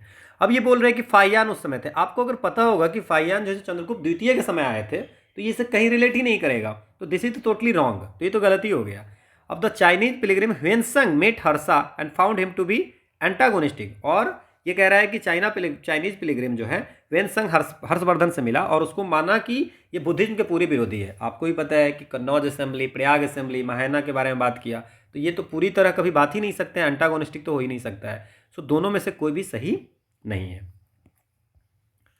अगला है कि who among the following led the foundation, Rashtrakuta empire का फाउंडेशन किसने किया था। देखिए, एक हुआ तो करती थी एलिचपुर क्लान, एलिचपुर क्लान होते थे जो कि चालुक्य और बादामी की फ्यूडेटरी हुआ करती थी, ठीक है ना। तो दंती दुर्ग जो है वो चालुक्य कृतिवर्म को, चालुक्य किंगडम के कृतिवर्मन द्वितीय को हटा करके दंती दुर्ग ने गुलबर्ग रीजन कर्नाटक में ये बनाते हैं राष्ट्रकूट, और इसको बोलते हैं राष्ट्रकूट ऑफ मान्य खेत, मान्य खेत या मालखेद। समझ में आ गया। ये 750 AD आप में इसकी स्टार्ट होती है, दंती दुर्ग ने किया। क्लियर, समझ में आ गया। अब समझिए इसको, देखिए ये आपको राष्ट्रकूट की डायनेस्टी है, राष्ट्रकूट की थी। Now the Elichpur clan was a feudatory of the Badami of Chalukya, सब ठीक है ना। और ये क्या किया, दंती दुर्ग के समय में ये एलिचपुर क्लान का हेड हुआ करते थे दंती दुर्ग। तो दंती दुर्ग के काम में, कार्यकाल में इन्होंने चालुक्य कृतिवर्मन द्वितीय को हरा करके और अपनी इंपायर बना दी। सब फ्यूडेटरी सब जो है सो आपको बाद में अपनी अपनी सोवर्जिनिटी प्राप्त कर लेती है। तो उसको बोलते हैं राष्ट्रकूट ऑफ मानेखेत या मालखेत। ये गुलबर्ग डिस्ट्रिक्ट कर्नाटका में जगह है ना। समझ में आ गया। और उस समय कॉन्टेम्प्रेरी डायनेस्टी कौन थी, पाल डायनेस्टी बंगाल में और प्रतिहार मालवा में। ये सब भी याद रखनी है, कंटेम्प्रेरी में कौन सी है, कन्नौज ट्रायंगल वगैरह सब आप याद रखेंगे तो समझ में आ जाएगा। अब बोल रहा है कि तक्षशिला जो है सो कौन से दो रिवर के बीच में है, ठीक है ना। Between which of the following was the ancient town Takshashila. Takshashila अगर आप देखोगे तो तक्षशिला इस यहाँ पे है ना। तो तक्षशिला जो है सो वो आपको नॉर्थ वेस्टर्न पाकिस्तान में है, ये तो आपको पता ही है कि यहाँ पे है। नाउ ये इंडस और झेलम के बीच में, झेलम चेनाब के, चेनाब रावी के मतलब रवि और ब्यास के बीच में। थोड़ी भी अगर आपकी मैप में आप समझ रहे होंगे तो it's between the Indus and Jhelum. Indus को सिंधु बोलते थे ओल्ड नेम, और झेलम को वितासा बोलते थे, ठीक है ना। पाकिस्तान में अभी के समय में है। अगला है कि with reference to the invaders in ancient India, इसकी क्रोनोलॉजी क्या है, सबसे पहले कौन इन्वेड किया ये आपसे पूछ रहा है। तो सबसे पहले जो किया था वो इंडो ग्रीक, उसके बाद सका, ठीक है, उसके बाद पार्थियन, उसके बाद कुशान, उसके बाद हुना इन्वेजन। समझ में आ गया। तो आंसर क्या हो जाएगा, ग्रीक, सका, कुशान। अगला है कि Ikshvaku rulers of the southern India were, वो बुद्धिज्म के विरोधी थे पहला। और पाल रूलर जो है सो वो बुद्धिज्म के पैट्रॉन थे। तो ये तो आपको पता ही होगा कि पाल रूलर्स जितने भी थे वो बुद्धिज्म के पैट्रॉन थे। तो यहाँ तो इसमें तो कहीं पे कोई नहीं है। आपने विक्रमशिला यूनिवर्सिटी का नाम सुने होंगे, उदांतपुरा, सोमपुरा। तो ये पाल एम्पायर तो आपको पैट्रॉन ऑफ बुद्धिज्म है। बहुत सारी बुद्धिस्ट सेंटर ऑफ लैंडिंग इन्होंने बनाया था, ठीक है। पाल शासन बंगाल में देख रहे हो, बिहार, बंगाल वाले एरिया, ठीक है। अब इक्ष्वाकु डायनेस्टी जो थी, इक्ष्वाकु डायनेस्टी यहाँ पे थी, देखो ये है इक्ष्वाकु डायनेस्टी, ठीक है। सो इक्ष्वाकु डायनेस्टी जो है सो ईस्टर्न कृष्णा रिवर वैली में ये रूल किया था। और इसकी जो कैपिटल हुआ करती थी विजयापुरी, जो अभी विजयपुरी, जो मॉडर्न अभी नागार्जुन कोंडा आंध्र प्रदेश में जगह है, ठीक है ना। 3rd सेंचुरी से 4th सेंचुरी AD के बीच में थी। और इसको आंध्रा इक्ष्वाकु बोलते हैं या इक्ष्वाकु विजयापुरी भी बोलते हैं। समझ में आ गया। ये शिव के भक्त थे और इसके समय में बुद्धिज्म भी वैदिक राइट्स वगैरह करते हैं, बट ये पूरी विरोधी नहीं थे, एंटागोनिस्टिक नहीं थे। तो this is the wrong. So answer हो गया B2 ओनली। बुद्धिज्म में उसके समय में फ्लोरिस्ट कर रहे थे। Allahabad pillar inscription is associated with one of the following, कौन से, महापद्मनंद, चंद्रगुप्त मौर्य, अशोका, समुद्रगुप्त। हमने अभी बात की थी थोड़ी देर पहले। समुद्रगुप्त के जो कोर्ट पोएट थे हरीश सेन ने, वो आपको प्रयाग प्रशस्ति जो मैंने बात किया था, इलाहाबाद पिलर इंस्क्रिप्शन, तो वहाँ पे तो ये अशोका का पिलर हुआ करती थी, है ना। उस पर इन्होंने मेंशन करवाया था कि समुद्रगुप्त ने कहाँ कहाँ कितने जगह पे कॉन्क्वेस्ट किए थे, ये सारी चीज़ें। इस पर डिटेल हमने बात कर ली हुई है, so I am not going to again detailing. अगला है कि there are only 2 known example of cave painting of the Gupta period in ancient India. One of these is painting of Ajanta caves. Where is the other surviving example. Gupta painting का other surviving example कौन सा है। एक तो बोल रहा है अजंता, दूसरा क्या है। तो ये आंसर होगा आपको बाघ केव्स, है ना। तो इसमें जो है सो ये आंसर जो होगी वो बाघ केव्स होगी। बाकी अगर आप इसमें याद रखोगे कि लोमस ऋषि केव कौन है, नासिक केव्स कौन, तो लोमस ऋषि केव जो है सो मैनमेड केव थी। बारबर ये बिहार में है, बारबर और नागार्जुनी हिल्स बिहार में है। अशोका के समय, मौर्यन एम्पायर के समय बना था। और नासिक केव्स में है, उसमें भी 24 केव्स हैं। फर्स्ट सेंचुरी BC से लेकर 3rd सेंचुरी AD तक में बीच में बना हुआ है। तो इसमें बहुत ज़्यादा आपको इसमें बहुत सारे लोगों ने बनाया है। तो बाघ केव्स इज अ जो अजंता के बाद वो एग्जाम्पल, बाकी मैंने डिटेल दे दी है। अगला जो क्वेश्चन है आपका वो ये है कि with reference to the scientific progress of ancient India which of the statement given below are correct, कौन सा सही है ना। तो इसमें क्या है कि different kind of specialize surgical instrument were in common use by first century AD तक में यूज होते थे। तो आपको अगर जो सर्जिकल इंस्ट्रूमेंट कौन यूज करते थे, सुश्रुत, तो पहले तो ये याद रखना है सुश्रुत, और सुश्रुत थे वो पहला सर्जन उनको माना जाता है, और S type you type surgical instrument तो यूज करते थे। इसके बाद प्लास्टिक सर्जरी में भी ये फेमस थे, प्लास्टिक सर्जरी में। तो ये प्लास्टिक सर्जरी में कि नोज वाले फ्लैप्स को एक जगह से काट करके दूसरे प्लेस करने में वो थे। Transplant of internal organs in the human body, ये 3rd सेंचुरी एडी में स्टार्ट हुआ, तो इसका कोई साक्ष्य हमारे पास में है नहीं। Concept of sine of an angle 5th century AD में आर्यभट्ट के द्वारा सूर्य सिद्धांत में, और साइक्लिक क्वाड्रेटर जो है 7th सेंचुरी एडी में ब्रह्मगुप्त के द्वारा। तो ये 1, 3, 4 is the right, second is not right. अगला है कि गिल्ड्स के रेफरेंस में कुछ बातें बोली गई है, कौन सी सही है। So with reference to the guild of ancient India that played a very important role in the country's economy, which of the following statement is are correct, कौन सी स्टेटमेंट सही है। So every guild was registered with the central authority of the state and the king was the chief administrative authority on them। गलत बात है। जो guild हुआ करते थे गुप्ता पीरियड के समय में, तो गिल्ड्स जो होते थे उनकी खुद की रूल्स होती थी, अपने रूल्स होते थे, और उनकी जो रूल्स होती थी वो इंडिपेंडेंट ऑर्गेनाइजेशन हुआ करती थी। तो ऐसा कुछ नहीं है। The wages, rules of work, standard and the prices were fixed by the, वो गिल्ड के द्वारा फिक्स किए जाते थे। The guild had judicial power over its, अपने मेंबर अगर कुछ कोई गलत कर रहा है तो उसको पनिश करने का भी गिल्ड के पास पावर होती थी। तो ऐसा कुछ नहीं था कि हर गिल्ड को रजिस्टर्ड होना था central authority of the state, और किंग जो है सो उसको चीफ एडमिनिस्ट्रेटिव अथॉरिटी, ठीक है ना, अथॉरिटी होता करते थे। तो पहला गलत है, 2 and 3 is the right. So this is the explanation. और निगम गिल्ड को बोलते थे, श्रेष्ठी जो है गुप्ता के समय बैंकर को बोलते थे, सरथवाहा ट्रेडर को बोलते थे, और कुलिक मर्चेंट को बोलते थे। ये सारी इन्फॉर्मेशन भी आपको याद रखनी है। So this is all about today's subject वाले जितने क्वेश्चन थे, और करंट अफेयर्स के क्वेश्चन आज हम लोग कर लेते हैं। So from next day we are not going to do the current affairs part. So current affairs का पार्ट में let's start with the question, ठीक है। गोवा वाज लिबरेटेड फ्रॉम पुर्तगाली ruler soon after the India independence. जैसे ही हुआ, India independence कब हुई, 15 अगस्त 1947 को, और जैसे ही इंडिपेंडेंट हुई इंडिया तो उसके बाद गोवा को लिबरेट करा गया है। ये गलत बात है, सून में नहीं किया गया था, 1961 में होती है ऑपरेशन विजय, और this is the military action, और उस एक्शन से गोवा, दमन दीव को पुर्तगाली रूल से हटाया गया था। तो ये तो सही है, और दिस इज नॉट, क्योंकि rule soon after the Indian independence के ठीक बाद में गोवा को लिबरेट किया गया था। ये गलत है। So 2 only is the answer, this is the explanation. अगला है कि the red fort was built during the reign of Shahjahan. बिल्कुल सही है, in the mid 17th century. Red fort जो है सो किसने बनाया था, शाहजहां ने बनाया था। Akbar was the last Mughal ampere जो रेड फोर्ट में रहा था। ये गलत है, क्योंकि आपको पता होगा कि 1857 की क्रांति के बाद बहादुर शाह जफर, बहादुर शाह द्वितीय को, लास्ट मुगल रूलर जो रेड फोर्ट में रहते थे, उनको हटाया गया था। ये आपको पता होगा। तो अकबर लास्ट रूलर नहीं था। The red fort was designated as UNESCO world heritage site as a part of red fort complex. ये बिल्कुल सही है, 2007 में यूनेस्को ने इसको वर्ल्ड हेरिटेज साइट घोषित किया था। So 1 and 3 is the right, second is the wrong, this is the explanation. अगला है कि consider the following statement about the Sattras of Assam. Sattras are monastic institution created as a part of the 16th century neo Vaishnavite reformist movement started by Vaishnavite saint reformer Srimanta Shankardev.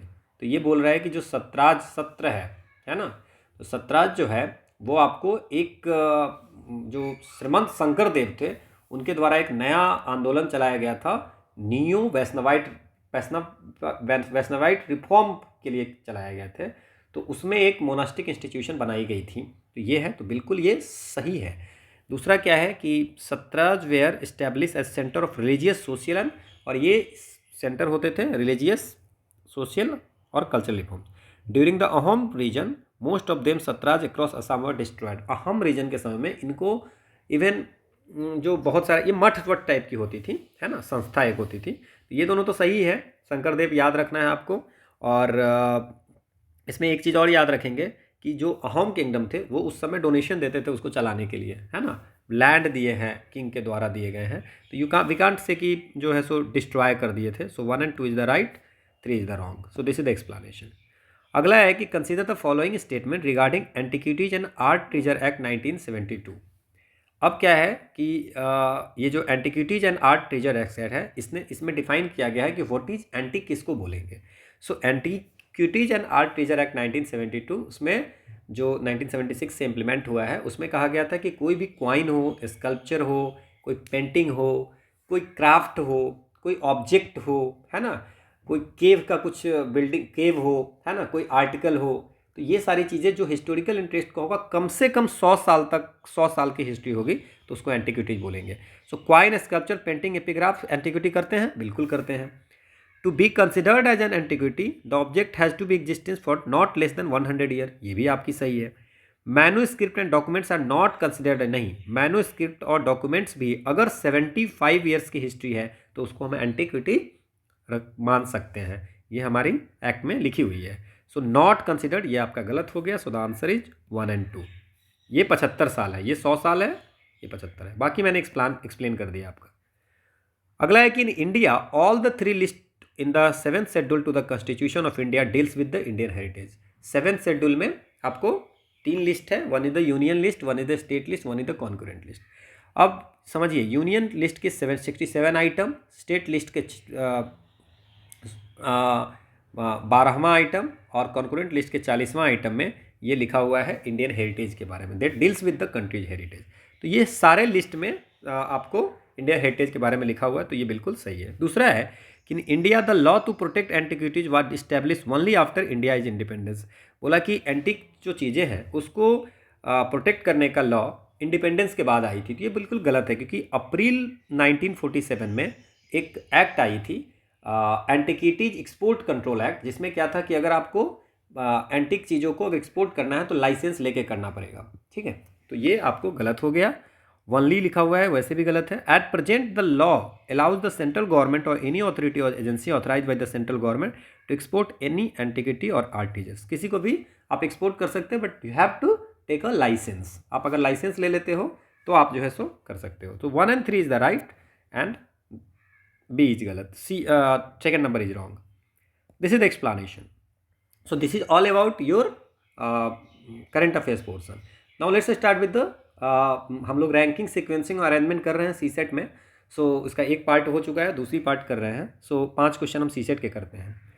अब question ये कहता है आपको कि each of A and D is heavier than each of B E F. मतलब कह रहा है कि ए जो है हैवियर है।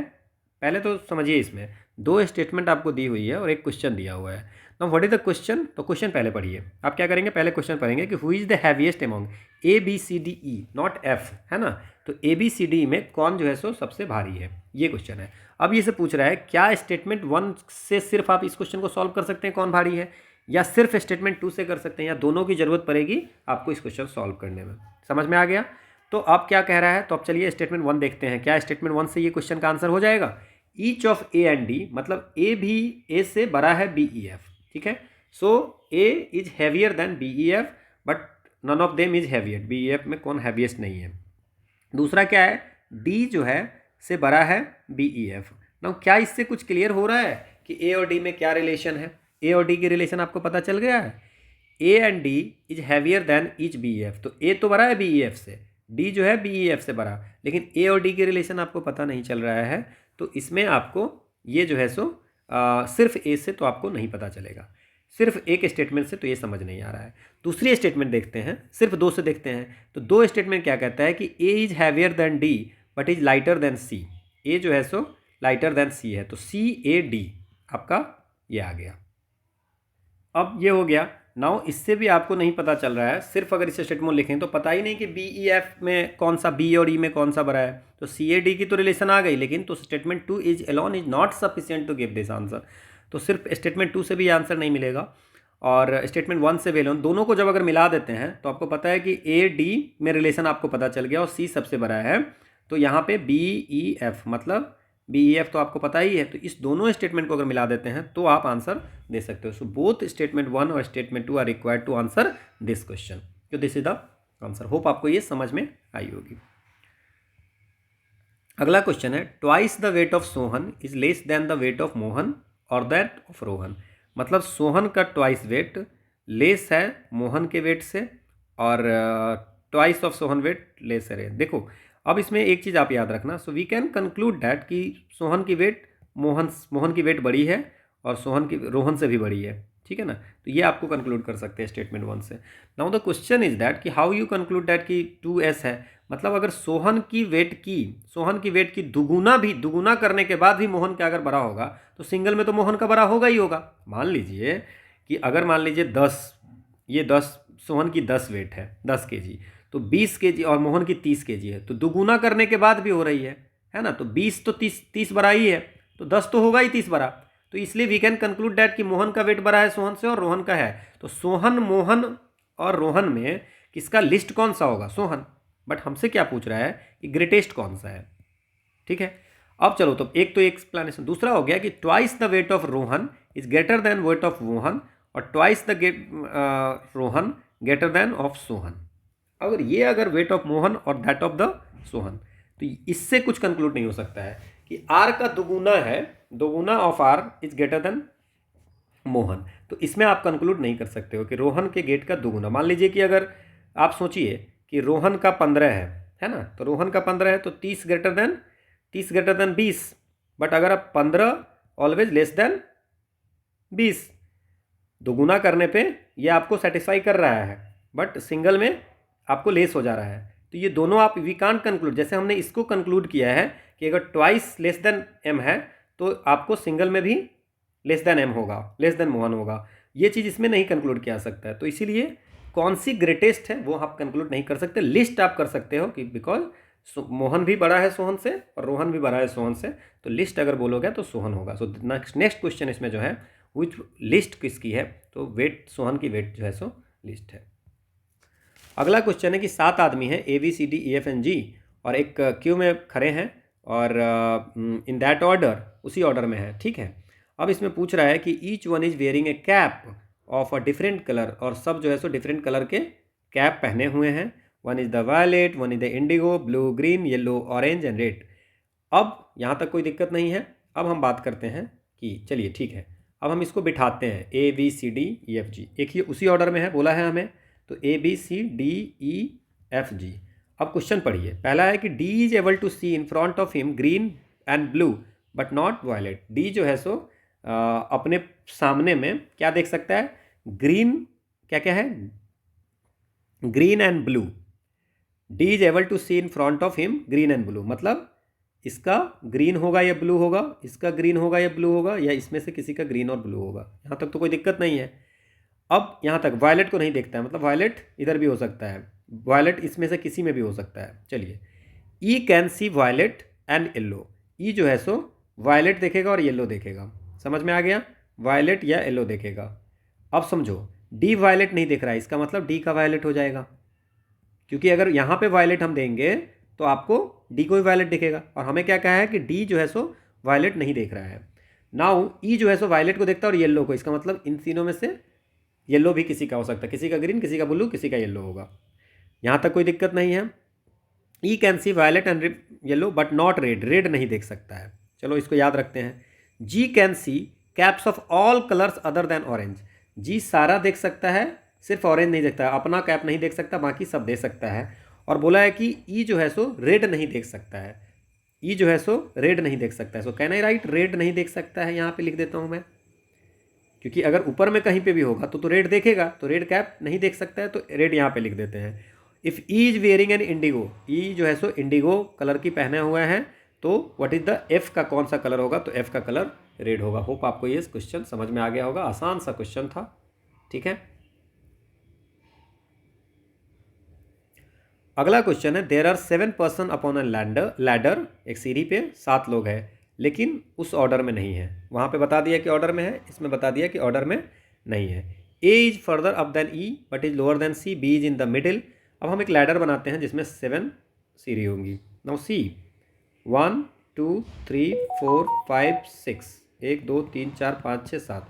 अब हम पढ़ते हैं, हमें जरूरी नहीं है कि हम पहला इसी को देखेंगे, हम सबसे पहले देखते हैं कि B is in the middle. So can I write B is in the middle.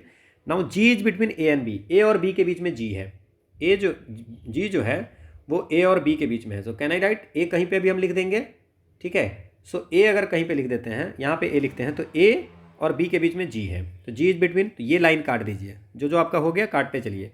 E is between B और एफ, बी और एफ के बीच में ई है, तो ये भी आपको काट दीजिए, ठीक है ना।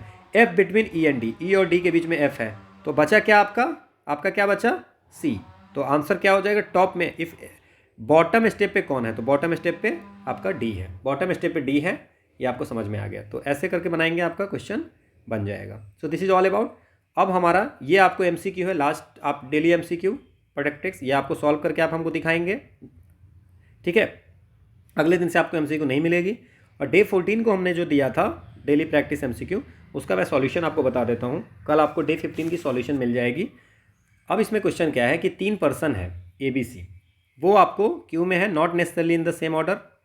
देर are 4 person between A and B, A और बी के बीच में 4 पर्सन है, 1 2 3 4, ठीक है। And 7 person between B and C, B और सी के बीच में 7, 3 4 6 7, बी और सी के बीच में 7 है। अब कह रहा है कि अगर 11 पर्सन अहेड ऑफ सी, सी से अहेड 11 पर्सन है, ठीक है, तो 1 2 3 4 5 6 7 8 9 10 11, बट 13 पर्सन आपको दिख रहा है, सी से अहेड बोल रहा है 11 ही पर्सन होगा, तो 13 है, इसका मतलब कुछ तो घोटाला है। समझ गए बात को, 11 पर्सन अहेड ऑफ सी और 13 बिहाइंड ए के बिहाइंड 13 होगा, 1 2 3 4 5 6 7 8 9 10 11 12 13, ये तो सही है, बट 11 पर्सन अहेड ऑफ सी नहीं है। तो इसमें क्या होगा, इसका मतलब ए और बी के बीच में जो हमें 4 पर्सन बोला है, तो कैन आई राइट यहाँ पे ऐसे कर दें। अब देखते हैं कुछ सॉल्व करके, समझ में आया क्यों मैंने इसको ए और बी को चेंज किया। ए और बी को अब चेंज कर देंगे, यहाँ पे बी लिख दिए, यहाँ पे ए लिख दिए, इसके बीच में ए और बी के बीच में 4 हो गए। अब हमसे पूछ रहा है कि 7 पर्सन बी और सी के बीच में है, तो 7 पर्सन में 1 2 3 4 5 6 7, तो यहाँ पे सी लिखे,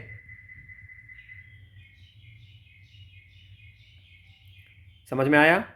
1 2 3 4 5 6 7 पर्सन ए और सी के बीच में है। अब हम देखते हैं कि if there are 11 person ahead of C, तो सी के अहेड 11 पर्सन, 1 2 3 4 5 6 7 8 9 10 11, मान लिए 3 और इधर होंगे। 13 बिहाइंड ए के बिहाइंड 13, तो ए के बिहाइंड 1 2 3 4 5 6 7 8 9 10 11 12 13। अब पूछते हैं, अब नंबर ऑफ पर्सन कितने होंगे, 1 2 3 4 5 6 7 8 9 10 11 12 14 15 16 17 18 19 20 21 22 23। कुछ गलती हमने किया है कहीं पे, ये आपको 22 ही होगी, 1 2 3 4 5 6 7 8 9 10 11 12 13 14 15 16 17 18 19 20 21 22।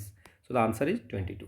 समझ में आ गया आपको क्यों मैंने ए और बी को चेंज किया है, वो समझ में आ गया, क्योंकि हमारी ये क्राइटेरिया फुलफिल नहीं हो रही थी। अब आपसे क्वेश्चन ये पूछा जा रहा है कि with reference to the Gupta period, Gupta period के रेफरेंस में आप ये बताइए कि जो पोएट्स थे ये 3-4 है ना, कौन कौन से चंद्रगुप्त द्वितीय के कोर्ट में थे। रविकृति, अमर सिंह और कालिदास। कालिदास के बारे में पता है कि संस्कृत पोएट थे, चंद्रगुप्त द्वितीय के कोर्ट में थे, और उन्होंने बुक लिखे अभियान शकुंतलम, विक्रम उर्वशी, मालविका गगनमित्रम, रघुवंशम, कुमार संभवम, मेघदूता। और ऐहोल इंस्क्रिप्शन मैंने थोड़ी देर पहले बताया था, वो रविकृति ने लिखा था, पुलकेशिन द्वितीय चालुक्यन किंग के कोर्ट पोएट थे, ये चंद्रगुप्त द्वितीय के नहीं थे। अमर सिम्हा जो है सो बुक लिखे थे, अमर संस्कृत ग्रामर की अमर कोश, तो ये आपको पता होगा। सो the answer should be 2 and 3 is the answer. ये मैंने बात की, बाकी मैंने आपको और भी डिटेल पूरी दे दी है। मिस्टी स्कीम जो है सो 2023 के बजट में लॉन्च की गई थी। जो मिस्टी स्कीम जो था वो मैंग्रोव के लिए था, इतना याद रखिए। उसमें मैंग्रोव फॉरेस्ट को प्रिजर्व करने के लिए बात की गई थी कि जो कोस्टल रीजन है वहाँ पे मैंग्रोव सैपलिंग को प्लांट करेंगे, ठीक है। अब मिस्ट्री जो है प्रोग्राम जो है सो लॉन्च किया गया है MG नरेगा के थ्रू, है ना। और कैंपा क्या है, compensatory afforestation fund management and planning authority, इसके थ्रू जो है सो इसको इम्प्लीमेंट करनी है, तो ये बिल्कुल सही है।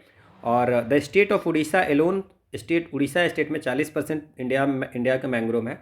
मैं आपको इन्फॉर्म कर दूं कि जितनी भी वर्ल्ड की जितनी भी मैंग्रोव है वो साउथ ईस्ट एशिया और साउथ एशिया में वर्ल्ड की 40% मैंग्रोव है, यहाँ तक कोई दिक्कत नहीं है। उसमें से 3% मैंग्रोव जो है सो इंडिया में है, 3% साउथ ईस्ट एशिया का। और इंडिया में सबसे ज़्यादा मैंग्रोव सुंदरवन में है, सुंदरवन में है, इसका मतलब वेस्ट बंगाल हो गया। सो वेस्ट बंगाल जो है सो 42.45% मैंग्रोव है वेस्ट बंगाल में, और उसके बाद गुजरात में है 23.66, फिर अंडमान एंड निकोबार में है। हालांकि उड़ीसा में है बट उतना ज़्यादा नहीं है, जितनी भी कोस्टल एरिया वहाँ पे थोड़ी बहुत मैंग्रोव है बट इतना ज़्यादा नहीं है। सो आंसर अगर बात करें तो 1 only इज द आंसर। ठीक है, दिस इज द एक्सप्लेनेशन और this is all about the today's session and we can say that this is the quote of the day that success is the sum of small efforts repeated day in and day out. Success आपको छोटे छोटे efforts अगर आप लगा रहे हो तो उससे आपको छोटे छोटे एफर्ट मिल करके आपको एक सक्सेस, बड़ी सक्सेस मिल सकती है। इसके बाद you can get the PDF। इसकी PDF मैंने अपलोड पहले ही कर दी हुई है, आप वहाँ से आप डाउनलोड कर सकते हो टेलीग्राम चैनल से।